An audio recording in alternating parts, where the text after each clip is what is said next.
Hey guys, I'm back again for chapter 3. I see a lot of you are reading and I'm getting your comments and your thoughts. I love the things that you're making about this. I am going to try to post some Flipgrid questions. So if you're logging onto Flipgrid, just kind of start looking for some different questions that you can respond to. Okay, so chapter 3, Under Ember.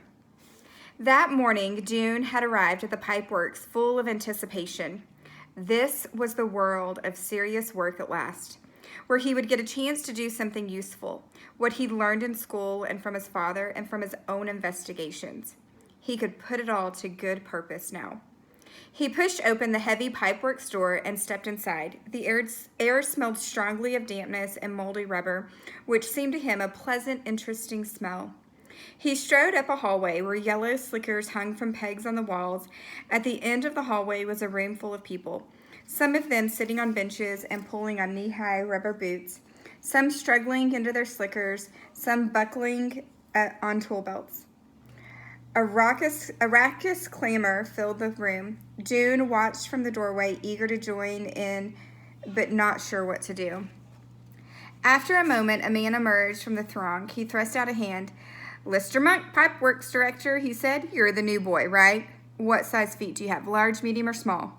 "Medium," June said, and Lister found him a slicker and a pair of boots. The boots were so ancient that their green rubber was cracked all over, as if covered with spider webs. He gave June a tool belt, too, in which were wrenches and hammers, spools of wire and tape, and tubes of some sort of black goop. "You'll be in Tunnel 97 today," Lister said. "Arlen Farr will go down with you and show you what to do." He pointed at a short, delicate-looking girl with a white, blonde braid down her back. "She may not look like an expert." "She is." June buckled his tool belt around his waist and put on his slicker, which for some reason smelled like sweaty feet. "This way," said Arlen. Without saying hello or smiling, she wove through the crowd of workers to a door-marked stairway and opened it. Stone steps led so far down that June couldn't see the end of them. On either side was a sheer wall of dark reddish stone, glistening with dampness. There was no railing. Along the ceiling ran a single wire from which a light bulb hung every few yards. Water stood in a shallow pool on each stair, in the hollow worn into the stones by years of footsteps. They started down. June concentrated on his feet. The clumsy boots made it hard not to stumble, and they went deeper. He began to hear a low roar, so low he seemed to hear it more with his stomach than his ears. It grew louder and louder. Was it a machine of some kind? Maybe the generator? The stairway came to an end at a door marked Main Tunnel. Arlen opened it, and as they stepped through, June realized that the sound he had been hearing wasn't a machine. It was the river. He stood still, staring. Like most people, he had never been really sure what a river was, just that it was water that somehow flowed on its own. He'd imagined it would be like the clear, narrow stream that came out of the kitchen faucet, only bigger and horizontal instead of vertical. But this was something entirely different. Not a stream of water, but endless tons of it pouring by. Wide as the widest street in Ember, churning and dipping and swirling, the river roared past, its turbulent surface like black liquid glass scattered with flecks of light.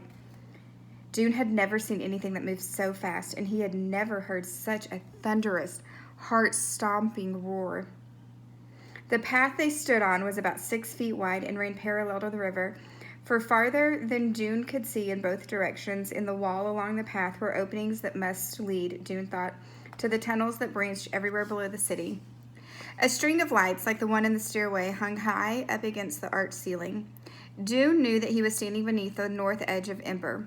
In school, you were taught to remember the directions this way. North was the direction of the river. South was the direction of the greenhouses. East was the direction of the school. And west was the direction left over, having nothing in particular to mark it. All the pipeworks tunnels branched off from the main tunnel to the south, toward the city. Arlen leaned toward June and shouted into his ear. "First, we'll go to the beginning of the river," she said. She led him to the main tunnel for a long way. They passed other people in yellow slickers who greeted Arlen with a nod and glanced curiously at Dune. After 15 minutes or so, they came to the east edge of the pipeworks where the river surged up from a deep chasm in the ground, churning so violently that its dark water turned white and filled the air with a spray that wet Dune's face. In the wall to their right was a wide double door. "See that door right there?" Arlen shouted, pointing. "Yes!" Dune shouted back. "That's the generator room."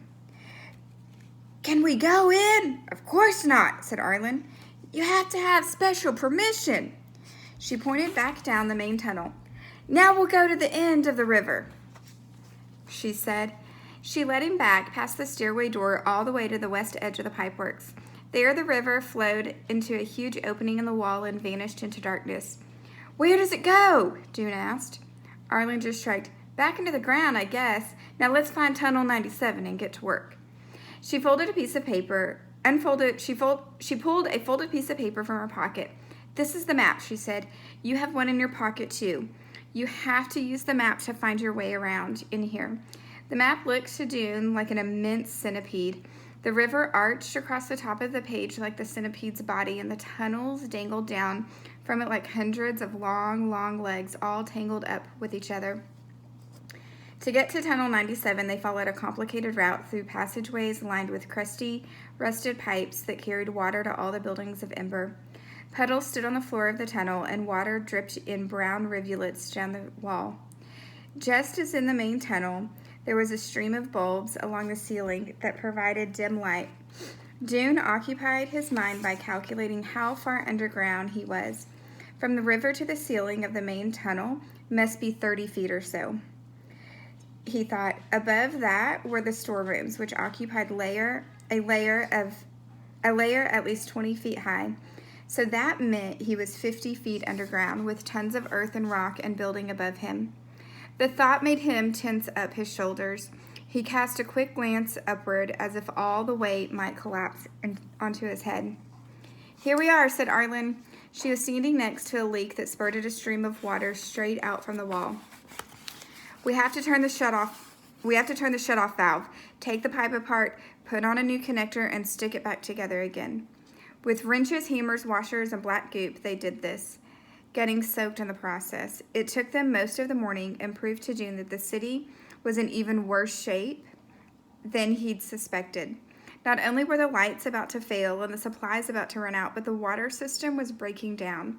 The whole city was crumbling, and what was anyone doing about it? When the lunch break came, Arlen took her lunch sack from a pocket in her tool belt and went off to meet some friends a few tunnels away. "You stay right here and wait until I get back," she said as she left. "If you wander around, you'll get lost." But Dune set out as soon as she disappeared, using his map. He found his way back to the main tunnel, then hurried to the east end. He wasn't going to wait for special permission to see the generator. He was pretty sure he could find a way to get in on his own. And he did. He simply stood by the door and waited for someone to come out. Quite soon, a stout woman carrying a lunch sack pushed open the door and walked away. She didn't notice him. Before the door could close again, Dune slipped inside. Such a horrendous noise met him that he staggered backwards a few steps. It was an ear-splitting, growling, grinding, screaming noise, shot through with a hoarse, rackety-rack sound and underscored with a deep chug, chug. Dune clapped his hands over his ears and stepped forward. In front of him was a gigantic black machine, 2 stories high. It was vibrating so hard it looked as if it might explode any second. Several people wearing earmuffs were busy around it. None of them noticed him come in. He tapped one of them on the shoulder, and the person jumped and whirled around. He was an old man, Dune saw, with a deeply lined brown face. "I want to learn about the generator!" Dune screamed, but he might as well have just saved his breath. No one could be heard in the uproar. The old man glared at him, making a shooing motion with his hand, and turned back to work. Dune stood and watched for a while. Beside the huge machine were ladders on wheels that the workers pushed back and forth and climbed up on to reach the high parts. All over the room, against the walls, stood big bins holding every kind of bolt and screw and gear and lever and rod and tube, all of them black with age and jumbled together. The workers scurried between the bins and the generator or simply stood and watched the thing shake. After a few minutes, Dune left. He was horrified. All his life, he had studied how things worked.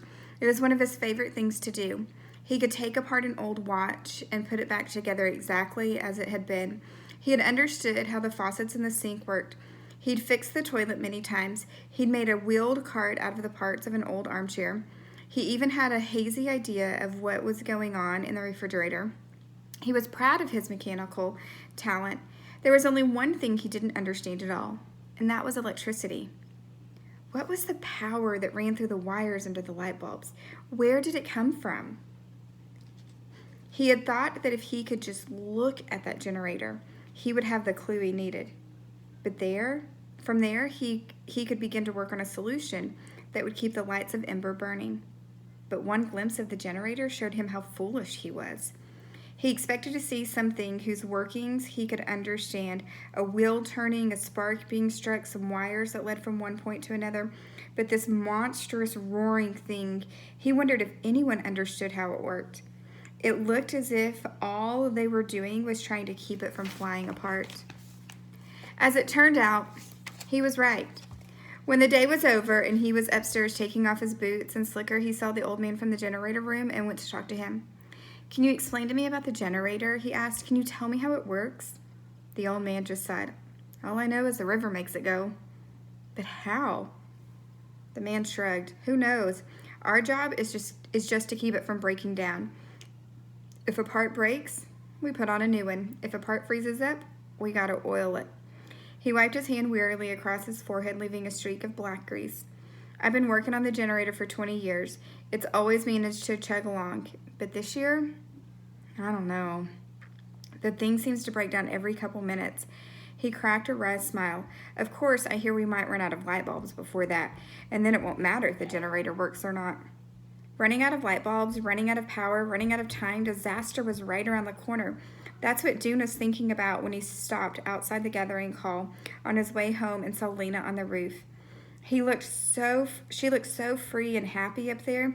He didn't know why she was on the roof, but he wasn't surprised. It was the kind of thing she did, turning up in unexpected places. And now that she was a messenger, she could go just about anywhere. But how could she be so lighthearted when everything was falling apart?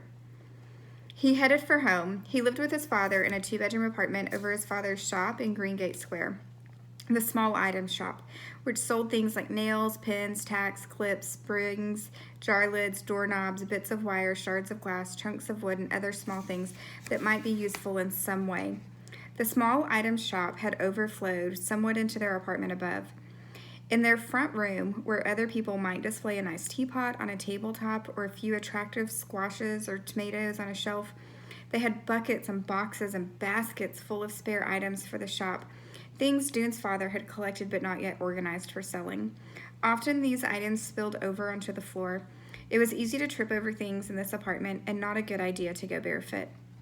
Today, Dune didn't stop in at the shop to see his father before going upstairs. He wasn't in the mood for conversation. He removed 2 buckets of stuff from the couch. It looked like mostly shoe heels, and flopped down on the cushions. It had been so stupid to think that he could understand the generator just by looking at it, when other people had been working on it their entire lives. The thing was, he had to admit, he'd always thought he was smarter than other people. He'd been sure he could learn about electricity and help save the city. He wanted to be the one to do it. He had imagined many times a ceremony in Harkin Square organized to thank him for saving Ember, with the entire population in attendance and his father beaming from the front row. All Dune's life, his father had been saying to him, "You're a good boy and a smart boy. You'll do grand things someday." "I know you will," but Dune hadn't done much that was grand so far. He ate to do something truly important, like finding the secret of electricity, and as his father watched, he be rewarded for his achievement. The size of the reward didn't matter. A small certificate would do, or maybe a badge to sew on his jacket. Now he was stuck in the muck of the pipeworks, patching up pipes that would leak and break again in a matter of days. It was even more useless and boring than being a messenger. The thought made him suddenly furious. He sat up, grabbed a shoe heel out of the bucket at his feet, and hurled it with all of his might. It arrived at the front door just as the door opened. Dune heard a hard thwack and a loud ouch at the same moment. Then he saw the long, lean, tired-looking face of his father in the doorway. Dune's anger drained away. "Oh, I hit you, Father. I'm so sorry." Dune's father rubbed the side of his head. He was a tall man, bald as a peeled potato, with a high forehead and a long chin. He had kind, slightly puzzled gray eyes. "Got me in the ear," he said. "What was that?" "I got angry for a second," said Dune. "I threw one of the old heels." "I see," said his father. He brushed some bottle tops off a chair and sat down. "Does it have to do with your first day at work, Dune?" "Yes," said Dune. His father nodded. "Why didn't you tell me about it?" he said. Dune told him. When he was finished, his father ran a hand across his bald head as if smoothing down the hair that wasn't there. He sighed. "Well," he said, "it sounds unpleasant. I have to admit, about the generator especially. That's bad news. But the pipeworks is your assignment. No way around it. What you get is what you get. What you do with what you get, though, that's the point. Wouldn't you say?" He looked at Dune and smiled a bit sadly. "I guess so," Dune said, "but what can I do?" "I don't know," said his father. "You'll think of something. You're a clever boy. The main thing is to pay attention. Pay close attention to everything. Notice what no one else notices. Then you'll know what no one else knows. And that's always useful." He took off his coat and hung it from a peg on the wall. "How's the worm?" he asked. "I haven't looked at it yet," said Dune. He went into his room and came out with a small wooden box covered with an old scarf. He set the box on the table and took the scarf off, and he and his father both bent over to look inside. A couple of limp cabbage leaves lay on the bottom of the box. On one of the leaves was a worm about an inch long. A few days before school ended, Dune had found the worm on the underside of a cabbage leaf he was slicing up for dinner. It was a pale, soft green, velvety smooth all over, with tiny, stubby legs. Dune had always been fascinated by bugs. He wrote down his observations about them in a book he had titled Crawling and Flying Things. Each page of the book was divided lengthwise down the center. On the left, he drew his pictures with a pencil sharpened to a needle-like point. Moth wings with their branching patterns of veins, spider legs, which had minute hairs and tiny feet-like claws, beetles with their feelers and their glossy armor. On the right, he wrote what he observed about each creature. He noted what it ate, where it slept, where it laid its eggs, and if he knew how long it lived. This was difficult with fast-moving creatures like moths and spiders. To learn anything about them, he had to catch what glimpses he could as they lived their lives out in the open.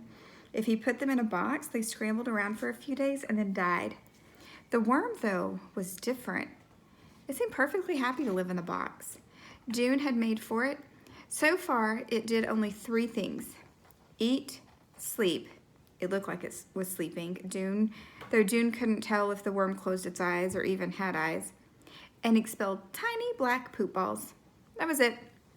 "I've had it for 5 days now," said Dune. "It's twice as big as when I got it. It's eaten 2 square inches of cabbage leaf." "You're writing all this down?" Dune nodded.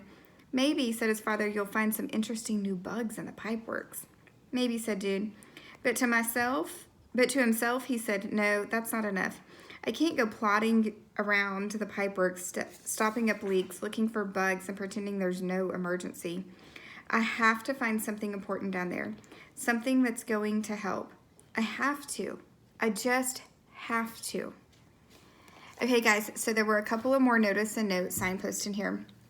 There was a words of the wiser, so see if you can go back and catch what the words of the wiser are and how you think that's going to play into the story. And then I want you to think this chapter was mainly about Dune, okay? They gave us lots and lots of information about him and his character. So what kind of character traits would you describe Dune with? Remember, they're about his inside, his personality, who he is on the inside, not on the outside. And how do you think that's going to help him in this story? Talk to you later. Bye.